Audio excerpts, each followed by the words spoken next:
O vídeo de hoje é para você que tem sintomas fóbicos ou que tem uma sensação que algo de ruim pode acontecer a qualquer momento. Eu me chamo Ana, eu sou psicóloga, e isso pode estar ligado a uma crença ou um esquema de vulnerabilidade.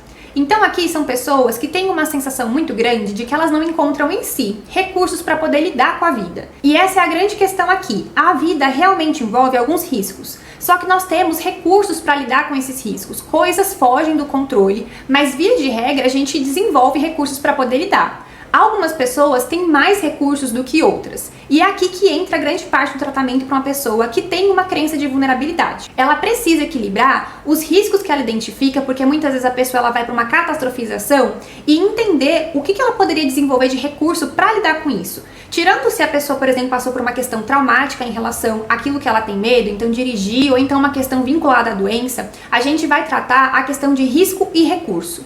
Uma outra coisa que ajuda muito é a pessoa entender a questão de probabilidade. Se eu penso que vai chover hoje, realmente pode chover, o que não significa que vai.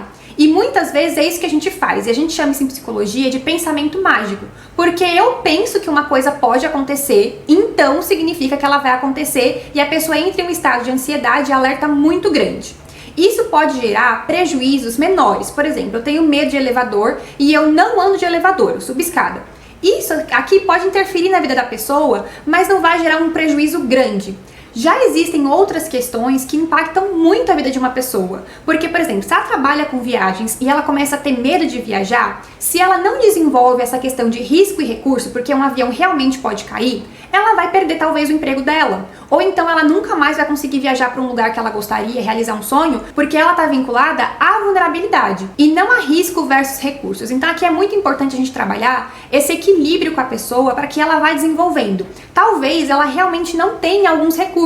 E a ideia não é a gente viver se esquivando do que é importante pra gente. Viver se esquivando da vida. É a gente se fortalecer para conseguir ir pra vida e enfrentar essas coisas que vão dar medo sim, mas que a gente vai em prol de uma coisa que vai fazer bem pra gente no final. E aí aqui existem muitos fatores para uma pessoa ter essa vulnerabilidade. Pode ser, por exemplo, que ela foi uma criança que cresceu em um ambiente onde os pais eram muito medrosos. Então os pais colocavam pilha nela. Por exemplo, não vai no quarto porque tem barata. Então essa criança e esse adulto hoje, ele foi se desenvolvendo como se tudo fosse muito perigoso. Como se ele tivesse que se vigiar o tempo inteiro. Então isso pode ter vindo de um ambiente que ia apavorando a criança. E aí hoje você, como adulto, ainda não parou para racionalizar essa questão. Será que o mundo é tão perigoso como foi pintado para mim? Então para uma criança, realmente uma barata pode ser uma coisa muito grande. Só que você, como adulto, pode ter esquecido de parar e olhar. Como que eu era vulnerável enquanto uma criança? E o quanto eu sou vulnerável como adulto? Eu tô pegando o exemplo da barata aqui porque é uma coisa mais comum, uma coisa mais cotidiana. E a gente não precisa encarar esse medo se a gente não quiser, porque, como eu falei, não é uma coisa que gera tanto prejuízo. Já tem outras questões fóbicas, outras questões de a pessoa achar que alguma coisa ruim vai acontecer, que realmente paralisa a vida da pessoa. Então eu tô pegando um exemplo aqui, mas generalize pro seu exemplo.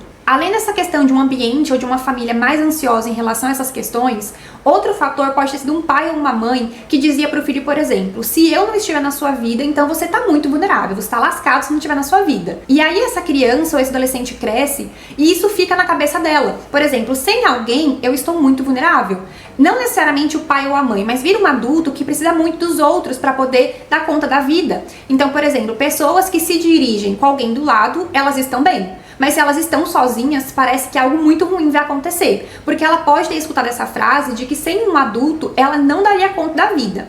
De novo, muitas vezes a gente ativa o modo criança vulnerável, quando muitas vezes a gente já é um adulto e a gente esquece de fazer essa ponte, por exemplo. Enquanto criança, realmente eu precisava do meu pai ou da minha mãe para me proteger, só que eu não fui me dando conta, ou esses pais não foram me dando essa noção de realidade, de que conforme eu fui crescendo, eu mesmo podia desenvolver habilidades, recursos para lidar com a minha vida. E a terceira coisa que pode influenciar, como eu falei já no comecinho do vídeo, é que você realmente não tem alguns recursos para lidar com o seu medo específico. E aí aqui, tanto para esse exemplo como para os outros, que a terapia pode entrar. Você pode entender de onde essas coisas vieram e também se comprometer em assumir uma responsabilidade pela sua vida agora.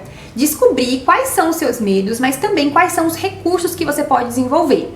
Para alguém que talvez não tenha tido um pai ou uma mãe que orientou nesse sentido, ou um adulto que ainda não aprendeu a desenvolver essa capacidade, a terapia pode te ajudar. tanto na questão de manejo de ansiedade, como na questão de parar com checagem, porque é muito comum uma pessoa que se sente vulnerável ficar checando coisas o tempo inteiro, ou com essa esquiva, fugindo de coisas que são importantes pra você. Então percebe como os prejuízos, eles são sutis? A gente sabe que a gente tem medo, mas às vezes a gente não sabe o quanto isso pode impactar a nossa vida.